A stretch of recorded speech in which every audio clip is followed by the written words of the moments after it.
गीता के page number 71 में पहुंच गया हूँ। श्री कृष्ण अर्जुन को समझा रहे हैं कि युद्ध तो करना पड़ेगा अर्जुन। कोई भी व्यक्ति यहाँ पे जिंदा नहीं है, ये आत्मा मरती नहीं है, शरीर मरता है। और ये सारे तर्क श्री कृष्ण भगवान अर्जुन को दे रहे हैं। अगले श्लोक में क्या श्री कृष्ण भगवान अर्जुन को बताते हैं, ये समझने की कोशिश करते हैं। मात्रा स्पर्शातु कौन्तेय शीतोष्ण सुखुदा वा खदा आगामपयानो नियातास्तान्तिश्च शिश्वा भारत। हे कुंती पुत्र, सुख तथा दुख का क्षणिक उदय तथा काल कर्म में उनका अंतर्धान होना सर्दी तथा गर्मी की ऋतुओं के आने जाने के समान है। हे भरतवंशी, वे इंद्रियां बोध से उत्पन्न होते हैं और मनुष्य को चाहिए कि वह विचल भाव से उनको सहन करना सीखे। यानी सुख दुख जो बता रहे हैं श्री कृष्ण भगवान, वो क्षणिक होते हैं, पल भर के लिए होते हैं। सुख भी आता है पल भर के लिए, दुख भी आता है पल भर के लिए।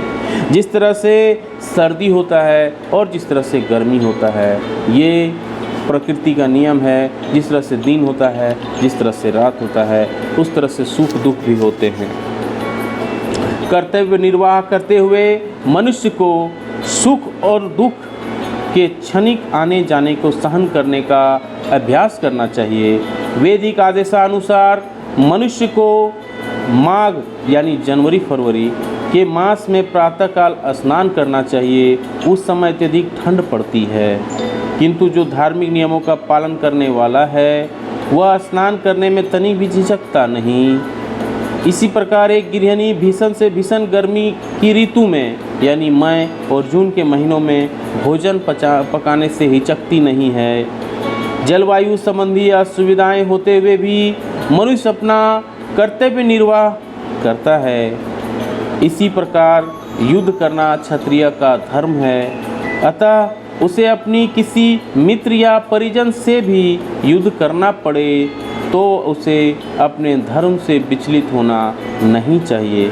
मनुष्य को ज्ञान प्राप्त करने के लिए धर्म के विधि पालन का करना होते हैं, क्योंकि ज्ञान तथा भक्ति से ही मनुष्य को अपने माया के बंधन से मुक्ति मिलती है।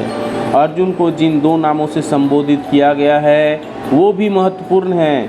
कौन्तेय कहकर संबोधित करने से यह प्रकट होता है कि वह अपनी माता की ओर से मातृकुल से संबंधित है, और भरत कहने का उनके पिता की ओर से पितृकुल से संबंधित होता है।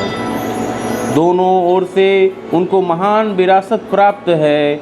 महान विरासत प्राप्त होने के फलस्वरूप कर्तव्य निर्वाह आ पड़ता का उत्तरदायित्व आ पड़ता है, अतः अर्जुन युद्ध से विमुख नहीं हो सकता। यहम हीना व्यंतयते पुरुषम पुरुषर्वा समुद्र सखम स्थिरम सो मात्रत्वा कल्पते।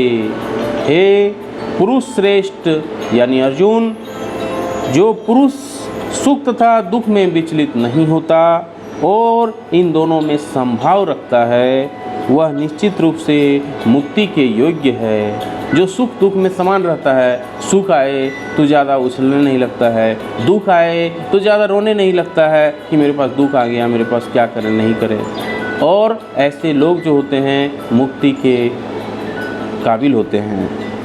जो व्यक्ति आत्म साक्षात्कार की उच्च अवस्था प्राप्त करने के लिए दृढ़ प्रतिज्ञ है तथा सुख दुख के प्रहारों को संभाव में सह सकता है, वह निश्चय ही मुक्ति के योग्य है। यहाँ सुख दुख का प्रहार बताया गया है, यानी प्रकृति नेचर भगवान हमें सुख का भी प्रहार करते हैं, वार करते हैं, और दुख का भी वार करते हैं। दोनों में जो समभाव रखता है, इक्वल रहता है, उसे ही भगवान पसंद करते हैं, उसे ही मोक्ष प्राप्त होता है। वर्णाश्रम धर्म की चौथी अवस्था अर्थात संन्यास आश्रम कष्ट साध्य अवस्था है, किंतु जो अपने जीवन को सचमुच पूर्ण बनाना चाहता है वह समस्त कठिनाइयों के होते हुए भी संन्यास आश्रम अवश्य ग्रहण करता है। वे कठिनाइयाँ पारिवारिक संबंध विच्छेद तथा संतान और पत्नी के संबंध तोड़ने के कारण उत्पन्न होती हैं।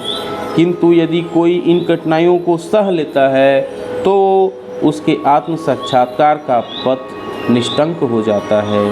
अतः अर्जुन को क्षत्रिय धर्म निर्वाह करने में दृढ़ करने के लिए कहा जा रहा है, भले ही वह स्वजनों व अन्य प्रिय व्यक्तियों के साथ युद्ध करना पड़े और वो कितना भी दुष्कर क्यों ना हो। भगवान चैतन्य ने 24 वर्ष की अवस्था में संन्यास ग्रहण कर लिया था। यद्यपि उन पर आश्रित उनकी तरुण पत्नी तथा वृद्ध माँ की देखभाल करने वाला कोई नहीं था, तो भी उच्च आदर्श के लिए उन्होंने संन्यास ग्रहण किया और अपने कर्तव्य पालन में स्थिर बने रहे। भव बंधन से मुक्ति पाने का एक ही मात्र उपाय है, संन्यास। तो इस श्लोक में श्री कृष्ण जी बता रहे हैं कि युद्ध तो करना पड़ेगा अर्जुन, और क्षत्रिय धर्म है तुम्हारा, सुख दुख में हमेशा बराबर रहना है अर्जुन, वही मुक्ति के पात्र होते हैं। अगले श्लोक में श्री कृष्ण भगवान अर्जुन को क्या समझाएंगे ये समझने की कोशिश करते हैं कल। तब तक के लिए अगर वीडियो अच्छी लगी लाइक एंड शेयर जरूर करें। जय हिंद, वंदे मातरम।